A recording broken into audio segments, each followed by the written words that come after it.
Recibamos ahora con un fuerte aplauso al doctor Eduardo Vicente Nibón Bolán, doctor en Antropología Social, maestro en Antropología Social, licenciado en Antropología Social.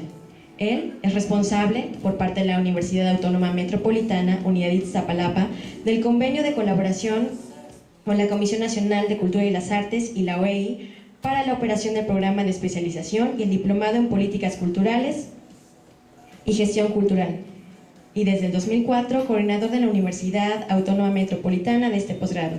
También se ha desempeñado cargos en la Escuela de Administración Pública del Distrito Federal, en el programa de actualización para el Instituto Nacional de Antropología e Historia, en la Fundación Cultural de la Universidad de la Ciudad de México, en el Departamento de Antropología de la Universidad Autónoma Metropolitana, en la Organización de las Naciones Unidas para la Educación, la Ciencia y la Cultura, en la Universidad Autónoma de Barcelona y en la Universidad de Girona, entre muchas otras más. De un vasto número de libros y artículos publicados podemos mencionar Públicos de Arte y Política Cultural, un estudio del segundo Festival de la Ciudad de México, Culturas Urbanas y Movimientos Sociales, Cultura y Territorio en la Ciudad de México, La Política Cultural, Temas, Problemas y Oportunidades, así como Desarrollo y la Cultura en la Ciudad de México, Planeación Cultural, la asignatura pendiente, el caso del Distrito Federal en México, Cultura, Medio Ambiente y Ciudadanía, entre otros. Le cedo el micrófono al doctor Eduardo Vicente Nibón Bolán, para quien pido un fuerte aplauso.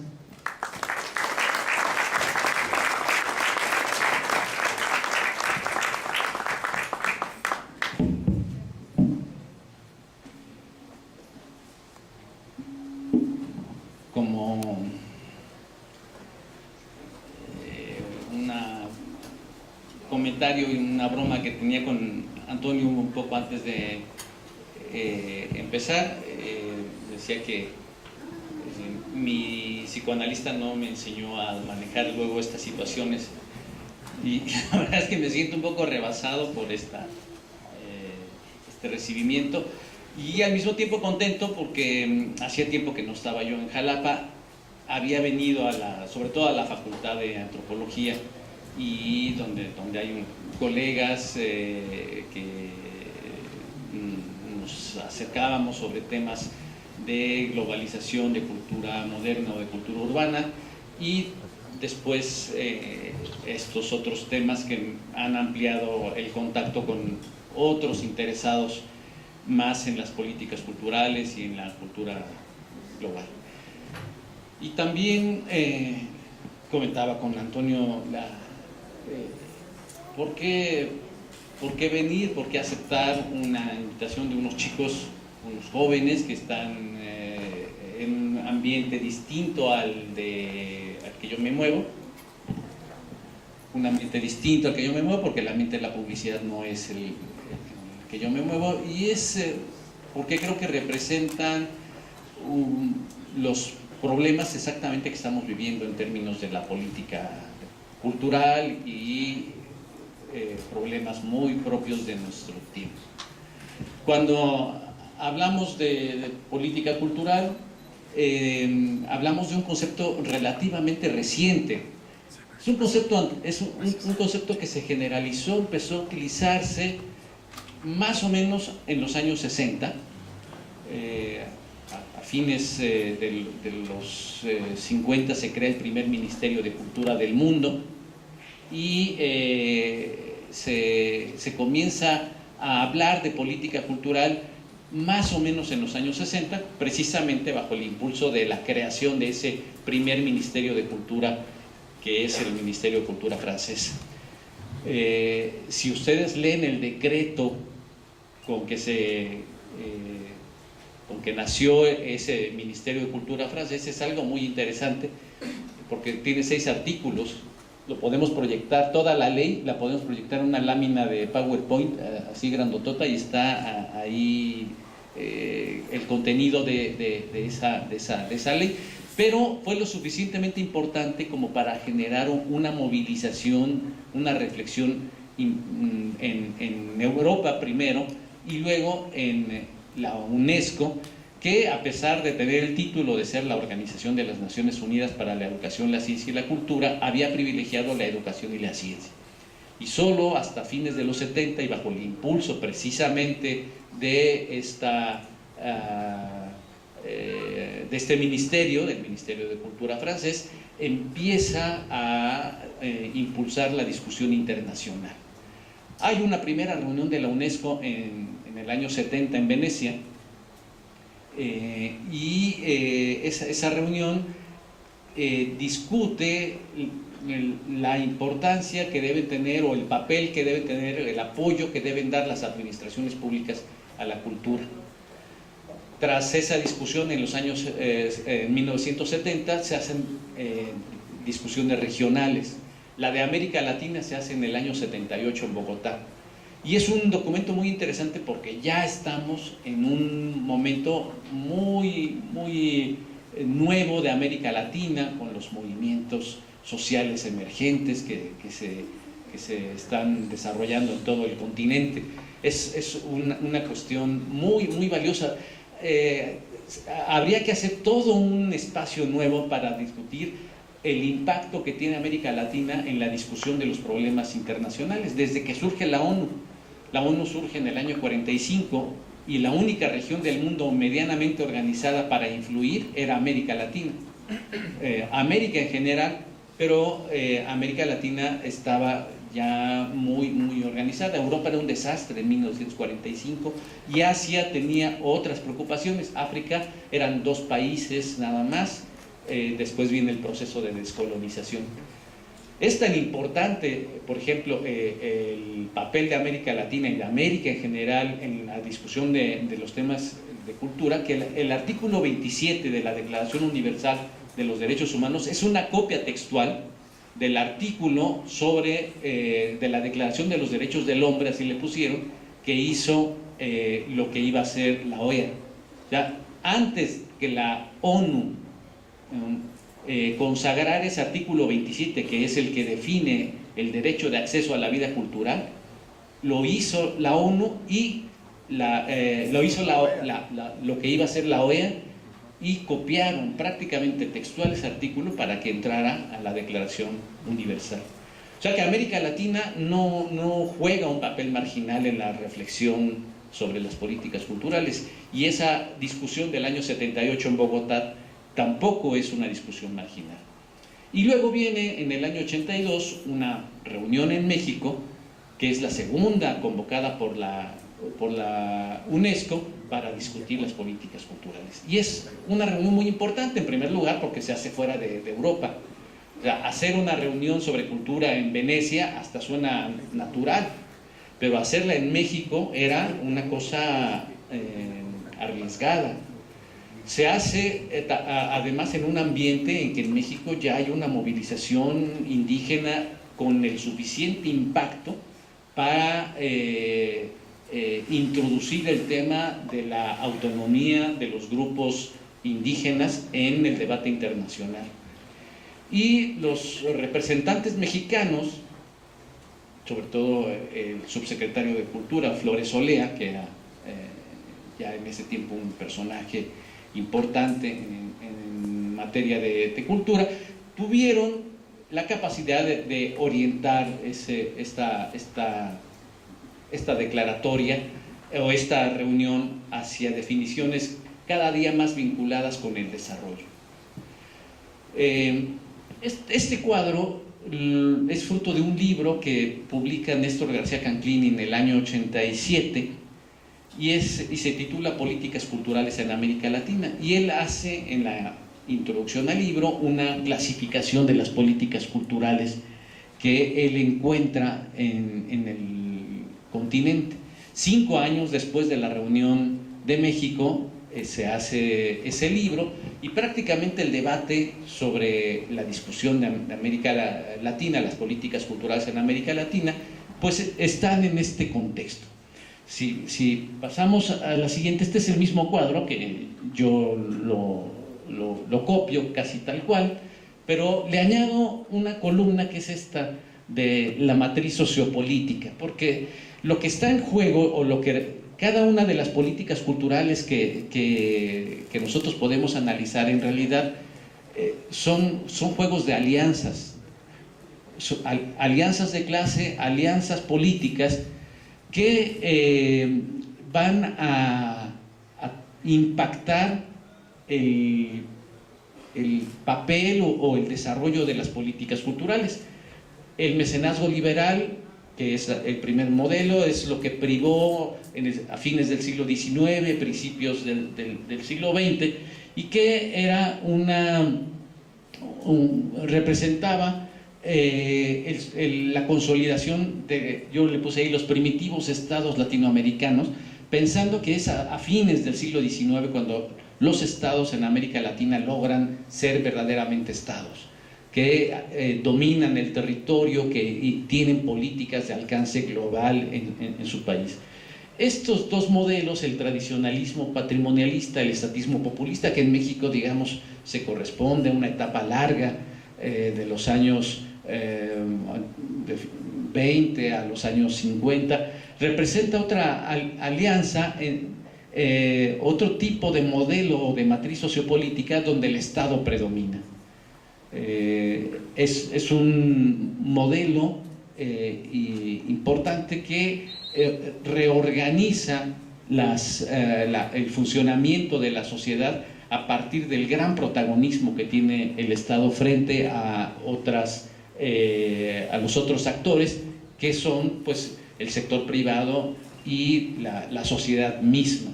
Una sociedad misma, una sociedad compuesta sobre todo por un proletariado industrial muy participativo, muy vigente, capaz de dejar una huella en el desarrollo de la sociedad. Los estudios, por ejemplo, de historia regional, que son muy interesantes en México, yo leí recientemente 2 o 3 estudios de historia regional que me dejaron impresionado, uno sobre el Valle de Teotihuacán y otro sobre el Valle donde Rulfo ubica sus cuentos del Llano en Llamas, el Llano Grande. Son 100 años de estudio y en los dos, por ejemplo, ponen como un momento importante el surgimiento de un alcalde campesino. Eso era inusitado a principios del siglo XX, pero fue la reforma agraria la que permitió que surgiera un alcalde de ese tipo. Un alcalde campesino que representa, digamos, los anhelos de un Estado nuevo y transformado. Pero en esos dos estudios regionales, cuando llegamos a los años 80, la agricultura entra en declive y empiezan a aparecer otros protagonistas, sobre todo en el Llano Grande. El estudio que leí sobre el Llano Grande cuenta una anécdota muy curiosa. Uno de los un secretario de Venustiano Carranza decide ponerle a la metrópoli regional de ahí, que se llamaba San Gabriel, decide ponerle el nombre de Ciudad Venustiano Carranza por ahí de los años 20 o 30 y le cambia el nombre. Y las élites locales asumen el cambio del nombre de San Gabriel a Ciudad Venustiano Carranza, que es un nombre horrible, como ustedes podrán imaginar, ¿no? San Gabriel, cuando menos más cortito.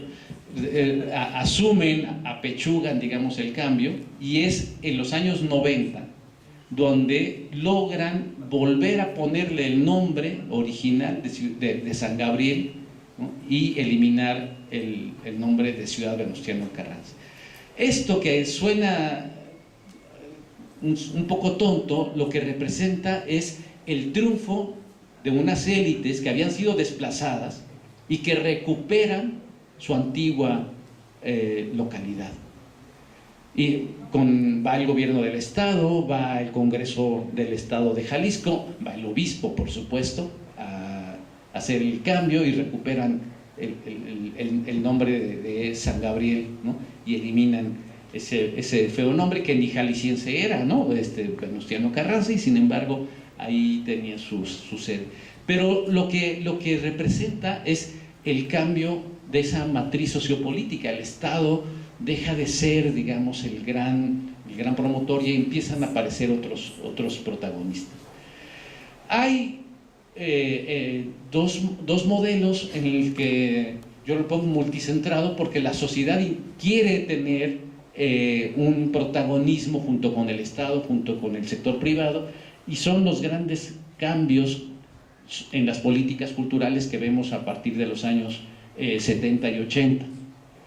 García Canclini también prevé una privatización neoconservadora, un modelo en el que el sector privado tomará el liderazgo, y ese está, digamos, todavía en movimiento. En las conversaciones que yo he tenido con el propio García Canclini, le he comentado que él preveía un escenario más catastrofista del que en realidad hemos vivido. Y sí, dice, no ha sucedido una privatización radical de la cultura en México. Sin embargo, la presencia del sector privado sí ha crecido y se ha hecho más indispensable. Bueno, yo pongo estos escenarios porque fue la reflexión que en el año 87 comienza García Canclini, y que le podemos poner varios añadidos a este modelo, pero que nos orientan al análisis de la política cultural, pero no representan todo el panorama mundial o el panorama internacional. Si pasamos a la siguiente lámina, podríamos nosotros pensar la política cultural ahora de distinta manera. Yo la pienso a partir de estos criterios objetivos, idea de cultura, espacio cultural, y pienso en tres grandes modelos que predominaron, digamos, hasta los años 90. Había un discurso de la política cultural que era el discurso de la calidad, donde el objetivo era la profesionalización, la calidad artística de la obra de arte, donde había un discurso estético que era lo que reorganizaba, digamos, la política cultural, donde el espacio privilegiado era el espacio artístico, incluso pensado en términos globales, en términos universales. Había una racionalidad humanística y había un tipo de gobernanza, un tipo de política basado en intereses profesionales, en un modelo de el artista o de los mecenas que guiaban este modelo de la excelencia o de la calidad. Había, sobre todo en los gobiernos socialdemócratas, se impuso el discurso del bienestar, que supuso como objetivo ya no la cuestión de beneficiar al profesional del arte, sino la ampliación de la participación de la sociedad en actividades culturales. Hay muchas cosas que ocurrieron en el mundo, por ejemplo, el surgimiento en Francia de las llamadas casas de cultura. Las casas de cultura las inventa el primer ministro de Cultura francés, que parte de una crítica a la galería y al museo. Dice, la galería y el museo se han alejado de la sociedad y hay que buscar una manera de acercar al creador al ciudadano. Y entonces inventa las casas de cultura, que eran lugares donde los creadores pintaban, pero en proximidad con los ciudadanos.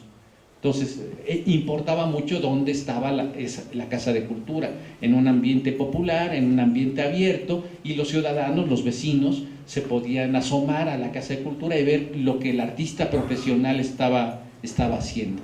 Este es un modelo en el que se buscaba la participación junto con muy próxima a la gestión artística. Y había, digamos, una idea de cultura más antropológica, donde se hablaba de cultura como la creación de los grupos o de los sujetos, no de individuos, ¿no? El sentido estético ya no es lo predominante.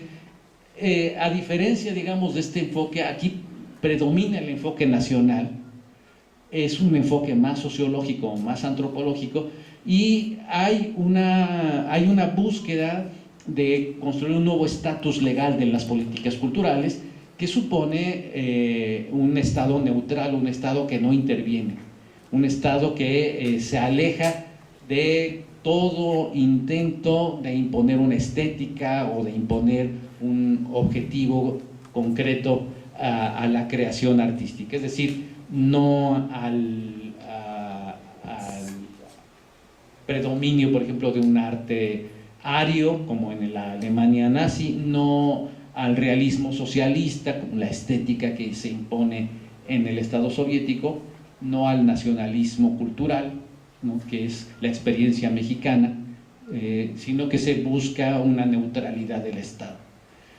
Y había también un discurso, empieza a aparecer en los años 90, un discurso que es la fusión, la suma de la autonomía del arte con una organización política y administrativa. Aquí ya se busca más el desarrollo sustentable en los dos sentidos, en el sentido financiero y en el sentido de la calidad de vida. Es también una visión antropológica, tanto individual como estética, y se rompe el espacio nacional, se vuelve al espacio global, pero con una mezcla de lo local y lo global, lo glocal, como lo llaman. El mercado irrumpe más claramente en este enfoque. Hay una búsqueda de objetivos económicos en la producción cultural, y la forma de trabajar es una forma de redes. Se busca una arquitectura nueva en la gestión de la cultura. Si yo no creo conveniente que pensemos esto en términos de una sucesión cronológica. En realidad, estos modelos convivían. Había políticas culturales más vinculadas con un modelo de la calidad estética, había modelos más vinculados con el estado de bienestar y el compromiso de las administraciones públicas con los ciudadanos, y que es la irrupción de la globalización, también empieza a aparecer en las políticas culturales. ¿Qué es lo que está pasando, digamos, cómo podemos explicar el momento actual? Y entonces yo creo que habría aquí, bueno, esta es la fuente de este cuadrito, este cuadrito yo lo hice, pero lo baso en este texto. Entonces, hay políticas culturales que, digamos, van a tener un sentido de larga duración, un sentido, estoy utilizando el modelo de Brodel para analizar la historia, donde dice que hay fenómenos que son de larga duración, fenómenos históricos que son de una duración media, y fenómenos históricos que son de corta duración. Los fenómenos económicos, dice Brodel, son de corta duración, los fenómenos políticos son de una duración media, los fenómenos culturales son de una larga duración, pero digamos, utilizando ese modelo, también pienso que hay políticas culturales de larga duración, como lo fue el nacionalismo cultural. Hay políticas culturales de mediana duración, que son básicamente las políticas pensadas como políticas públicas, y hay políticas culturales de una duración corta, que son acuerdos muy específicos que se toman en un momento determinado. Yo creo que es imposible que nosotros nos desliguemos de estos tres modelos.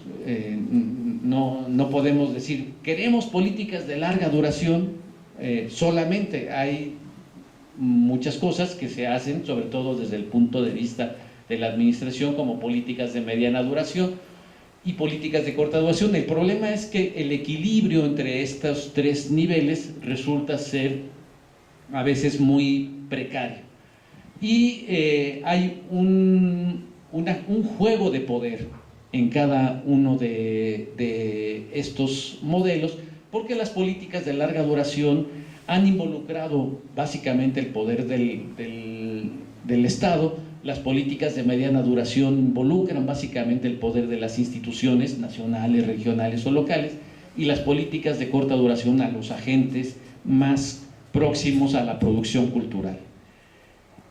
Una política cultural más acertada sería aquella que diera lugar a todos y que asumiera que habría, digamos, políticas con lógicas distintas que sería importante reconocer. Nosotros hemos pasado en México por esto, el nacionalismo cultural, una política que duró unos 4 décadas o 5 décadas, que empieza su crisis a fines de los 60.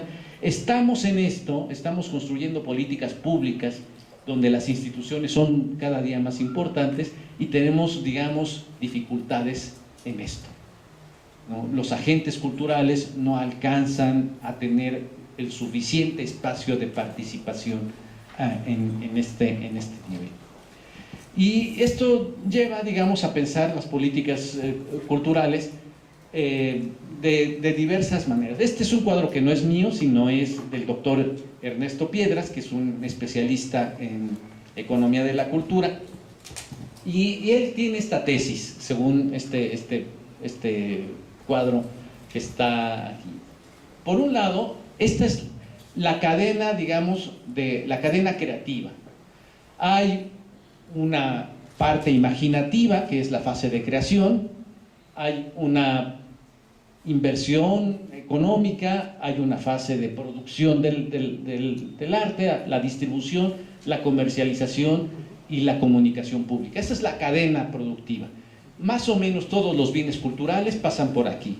El producto musical, el producto visual, el producto dramático, pasa por una fase creativa, una fase de inversión, una fase de producción, que está aquí. Y estos son los tipos de empresas o de colectivos. Estos son más bien pequeños colectivos, pequeñas empresas, hasta las grandes empresas.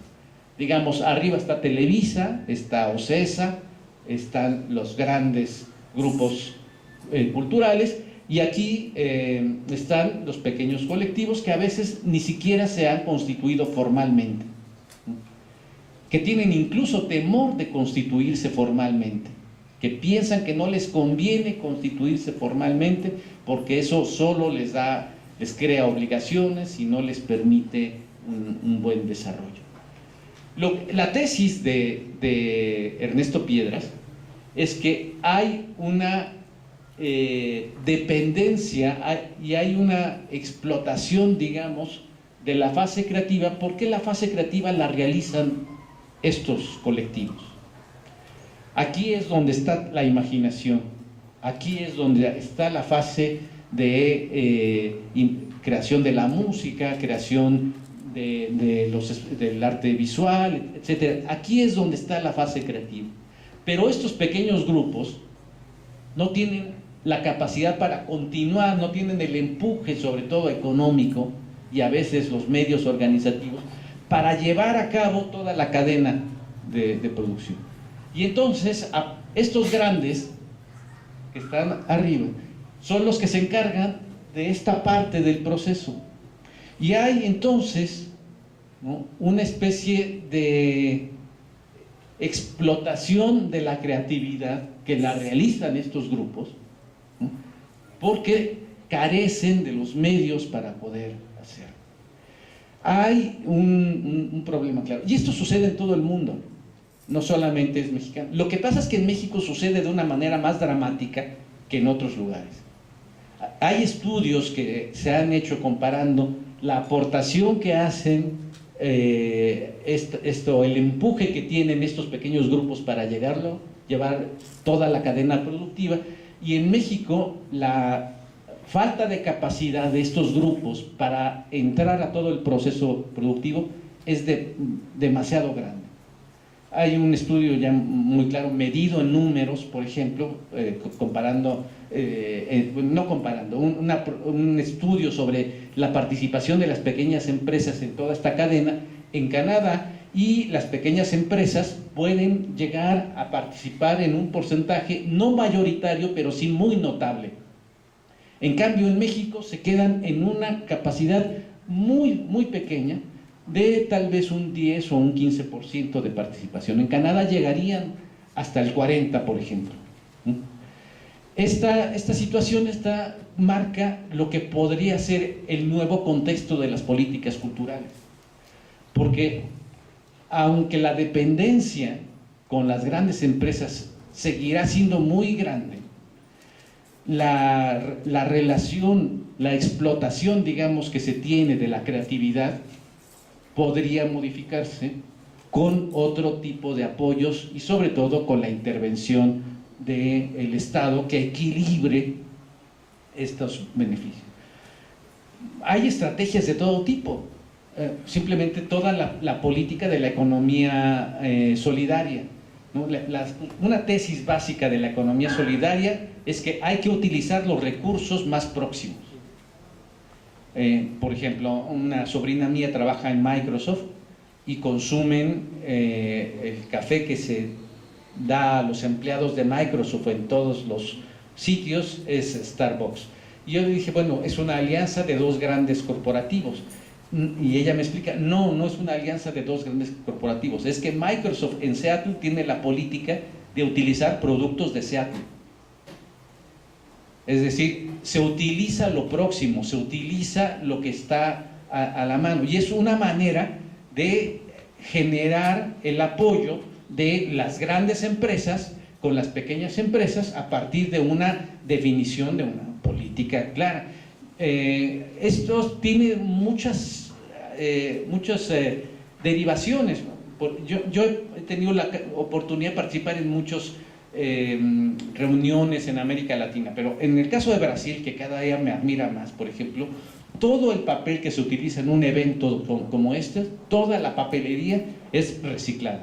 Es una política del Estado y de los aparatos públicos que se utilizará en primer lugar material reciclado para todo el trabajo que hay ahí. Es una política ambiental que se conecta con la política de economía solidaria. Es decir, utilizar lo próximo, utilizar lo reciclable, utilizar los colectivos o apoyar a los colectivos más inmediatos.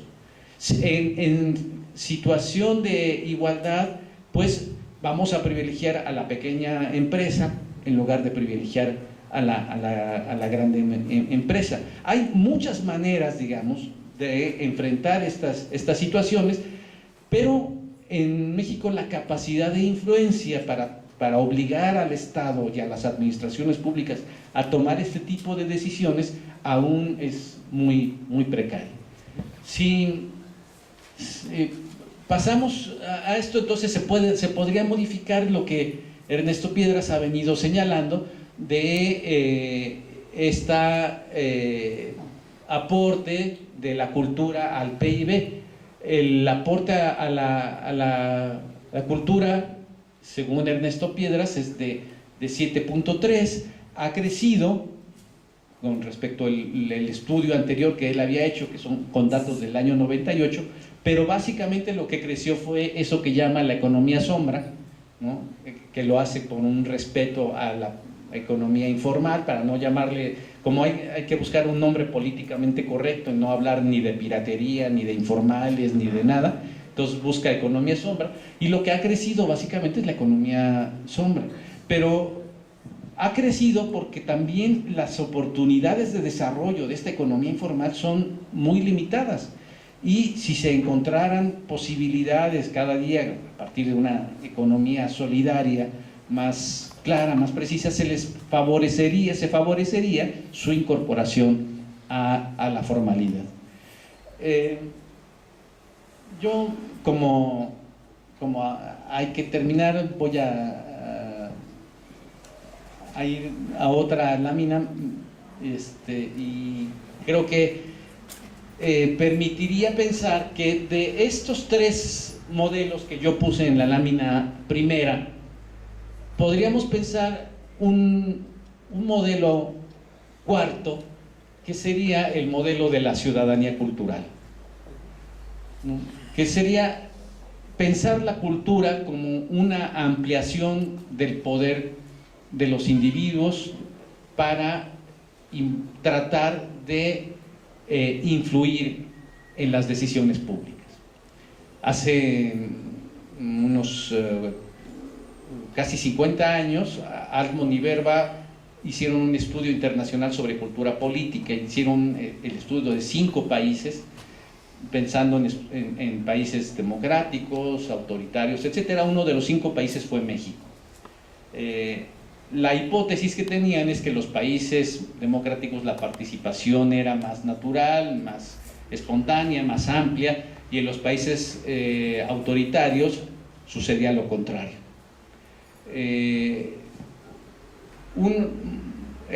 cuando se acercan a México, México le da resultados paradójicos. Era un país que los que son de mi edad recordarán, y que no quieren que vuelva, ¿no? Un país autoritario, donde cuando llegaba el día de las elecciones votaba la gente. De hecho, según los estudios electorales, la participación ha bajado, vota menos del 50% del padrón, y hace 35 o 40 años votaba como el 70% del padrón. Y lo más curioso es que ya sabíamos quién iba a ganar, ¿no? ¿Por qué se votaba tanto? Lo que encuentran en el estudio que dirigen Altmod y Verba es que la gente participa mucho, pero no tiene ninguna expectativa de que su voto sirva para cambiar la orientación de la administración pública. En los países democráticos, cuando hacían la pregunta, ¿usted cree que su voto influye para que los gobernantes tomen ciertas decisiones o no tomen ciertas decisiones? La respuesta era que sí, y se participaba con la confianza de que el voto influía en una decisión.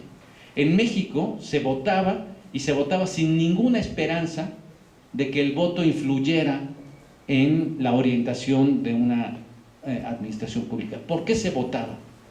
Se votaba por las relaciones clientelares que había abajo, porque el candidato se iba a dar cuenta que no votamos, en fin, se votaba por otras razones. La cuestión está en que Altmod y Verba le llamaron a esa situación cinismo político. México era un país donde se participaba, pero donde no se tenía ninguna confianza en que la participación funcionara para algo. Esa era la situación.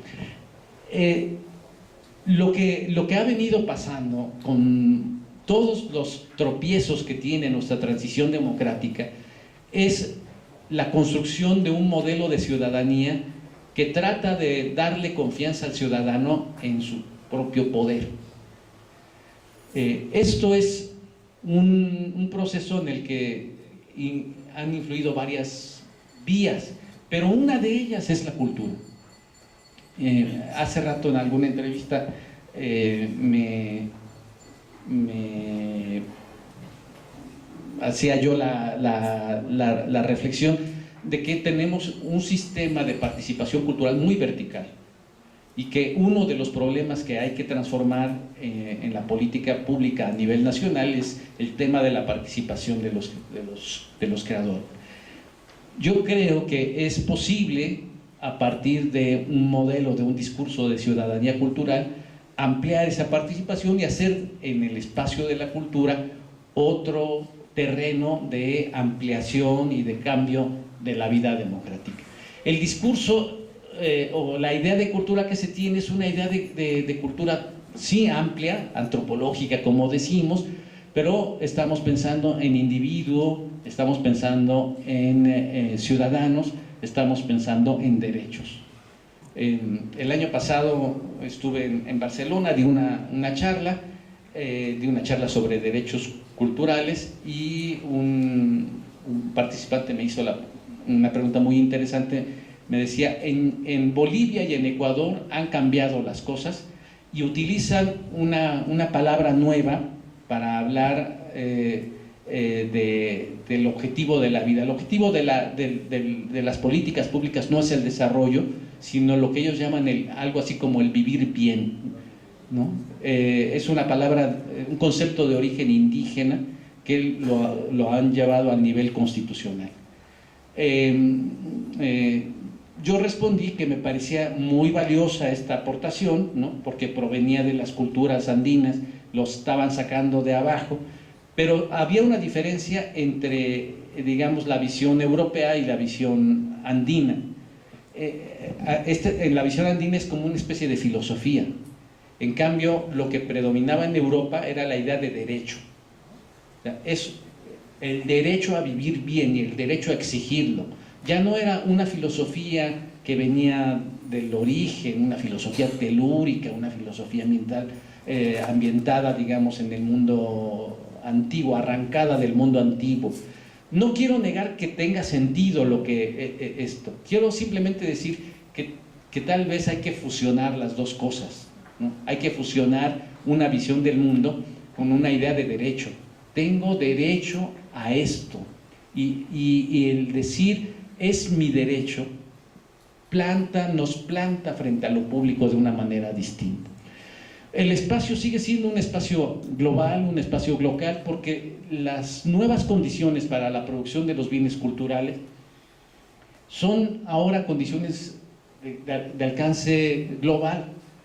Es un evento como este, muy probablemente está siendo realizado en muchos otros lugares del mundo y se está transmitiendo por internet.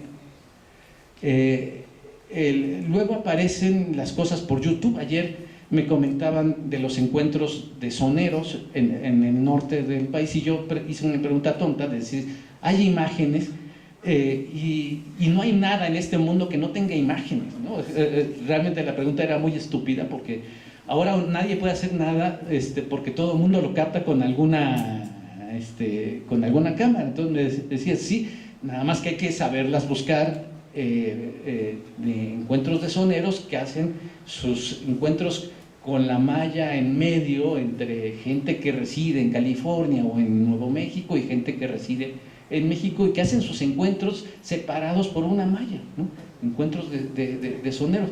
A mí me pareció eso, pequeño comentario que hizo Homero, un comentario fantástico, pero eso que representa una forma de cultura local transformada es exactamente lo que está pasando ahora con todos los modelos culturales. Ha rebasado el ámbito local, tiene un alcance global, pero no se ha desvinculado tampoco del lugar en que ha nacido.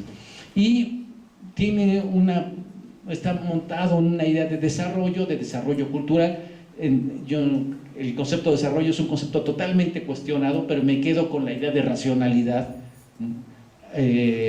O sea, es imposible que en pleno siglo XXI se haga una política cultural sin planeación, y ese es nuestro gran fallo. Para mí es la asignatura pendiente de las políticas de cultura mexicana, que son filosóficamente muy poderosas, que tienen una gran tradición, pero que no se planean. Y planear es ponerle dinero, no es otra cosa, ¿no? Planear es decir, ¿cuánto dinero le voy a poner a esto? No es decir, vamos a ver si dentro de 50 años es posible pensar que ya vamos a hacer una inversión que terminará 100 años después en no sé. Planear es ponerle dinero, y no se le pone dinero, claro, a la cultura. Y finalmente está una forma de trabajo nueva que los jóvenes saben desarrollar muy bien, porque es el ambiente en el que se mueve, que es el trabajo en red. Eso no me toca. A mí, yo que trabajo con un posgrado virtual y que me muevo, digamos, aparentemente en las nuevas tecnologías, miro lo que hacen los chavos, y eso es otra cosa, ¿no? Eso es otra cosa. Yo no tengo Facebook, a mí no me interesa ventilar una fotografía mía en la red, ni quiero saber nada. Pero cuando yo me topo con algún amigo, me dice, me enteré que diste una charla en tal cosa. ¿Y por qué se enteraron? Porque mis hijos o mi ayudante de investigación o mis alumnos en su Facebook pusieron lo que yo hago. O sea, los malvados me colocan en la red independientemente de lo que yo haya decidido de no tener un Facebook, ¿no? Por eso es tan peligroso, y por eso ha surgido este concepto filosófico que desarrolla un filósofo español, que es el concepto de ejemplaridad, ¿no? Antes uno podía decir cualquier cosa, pero lo que decía un futbolista, un torero, un político, quedaba en la prensa registrado y no se sabía nada más. Hoy, con los medios de comunicación, lo que se dice se juzga, porque los futbolistas, los toreros y los políticos, su vida privada ya no es tan privada, y se convierte en una discusión de ejemplaridad, ¿no? Tú dijiste esto, ¿no? Por eso pasan los fenómenos que vemos, ¿no? Por eso Mourinho y Guardiola, O sea, un entrenador de fútbol hace 50 años podía decir cualquier tontería y no pasaba nada, pero la vida privada de Guardiola, como un caballero que va, saluda y no se pelea con nadie, frente a Mourinho, ¿no?, que le pica el ojo al otro entrenador del Barcelona, etc. Hay ahí un mundo de distancia porque los medios ventilan la vida privada y ha surgido ahora este otro concepto de ejemplaridad diciendo no basta cumplir la ley, ¿no? Hay que vivir bajo ciertos principios éticos que son los principios de la ejemplaridad.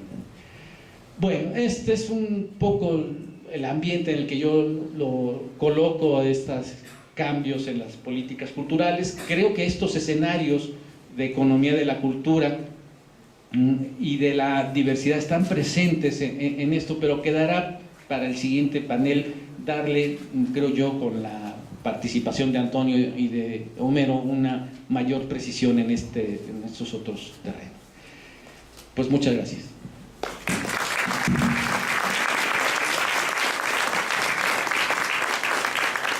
Más fuerte, por favor, el aplauso para el doctor Eduardo Vicente Nibón Bolán. Tiempo de pasar a la fase de preguntas y respuestas, y muy amablemente el doctor nos va a contestar. Recibamos ahora con un fuerte aplauso al doctor Eduardo Vicente Nibón Bolán, doctor en Antropología Social, maestro en Antropología Social, licenciado en Antropología Social. Él es responsable, por parte de la Universidad Autónoma Metropolitana, Unidad Iztapalapa, del convenio de colaboración con la Comisión Nacional de Cultura y las Artes y la OEI para la operación del programa de especialización y el diplomado en Políticas Culturales y Gestión Cultural, y desde el 2004 coordinador de la Universidad Autónoma Metropolitana de este posgrado. También se ha desempeñado cargos en la Escuela de Administración Pública del Distrito Federal, en el programa de actualización para el Instituto Nacional de Antropología e Historia, en la Fundación Cultural de la Universidad de la Ciudad de México, en el Departamento de Antropología de la Universidad Autónoma Metropolitana, en la Organización de las Naciones Unidas para la Educación, la Ciencia y la Cultura, en la Universidad Autónoma de Barcelona y en la Universidad de Girona, entre muchas otras más. De un vasto número de libros y artículos publicados podemos mencionar Públicos de Arte y Política Cultural, un estudio del segundo Festival de la Ciudad de México, Culturas Urbanas y Movimientos Sociales, Cultura y Territorio en la Ciudad de México, La Política Cultural, Temas, Problemas y Oportunidades, así como Desarrollo y la Cultura en la Ciudad de México, Planeación Cultural, la asignatura pendiente, el caso del Distrito Federal en México, Cultura, Medio Ambiente y Ciudadanía, entre otros. Le cedo el micrófono al doctor Eduardo Vicente Nibón Bolán, para quien pido un fuerte aplauso.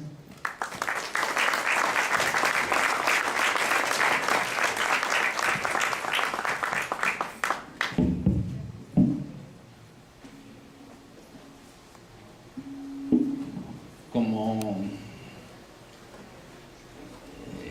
un comentario y una broma que tenía con Antonio un poco antes de empezar, decía que mi psicoanalista no me enseñó a manejar luego estas situaciones, y la verdad es que me siento un poco rebasado por este recibimiento, y al mismo tiempo contento porque hacía tiempo que no estaba yo en Jalapa.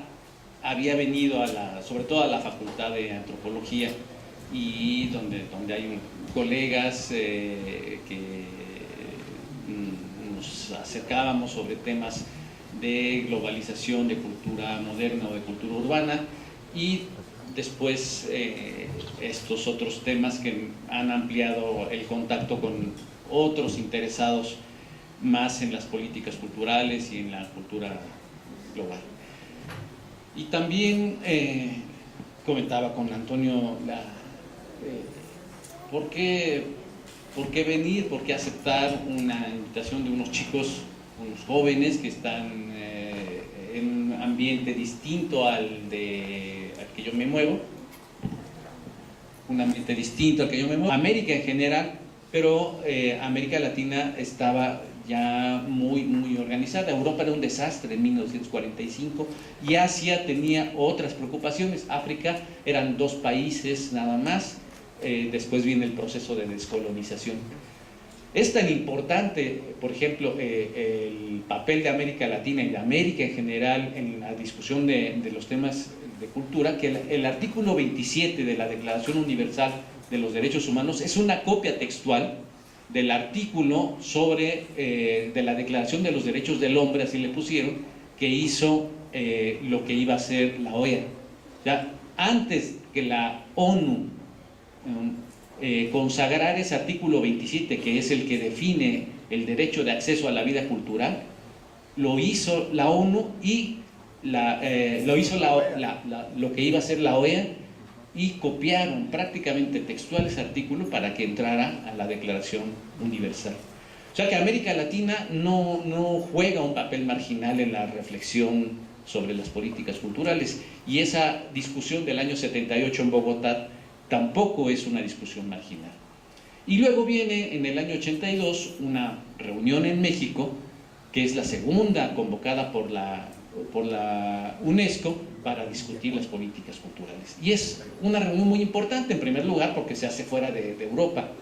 O sea, hacer una reunión sobre cultura, porque la mente de la publicidad no es el que yo me muevo, y es porque creo que representan los problemas exactamente que estamos viviendo en términos de la política cultural y problemas muy propios de nuestro tiempo.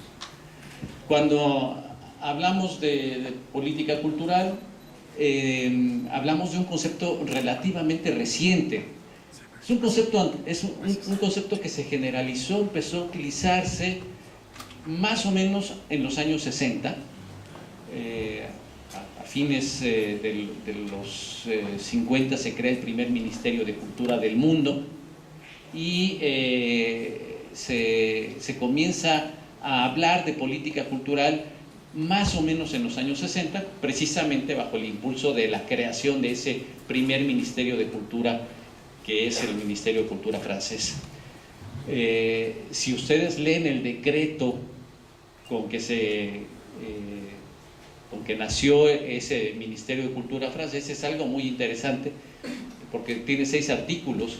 Lo podemos proyectar, toda la ley la podemos proyectar en una lámina de PowerPoint así grandotota, y está ahí el contenido de esa ley. Pero fue lo suficientemente importante como para generar una movilización, una reflexión en Europa primero, y luego en la UNESCO, que a pesar de tener el título de ser la Organización de las Naciones Unidas para la Educación, la Ciencia y la Cultura, había privilegiado la educación y la ciencia.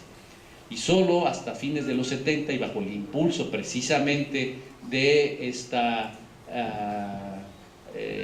este ministerio, del Ministerio de Cultura francés, empieza a impulsar la discusión internacional.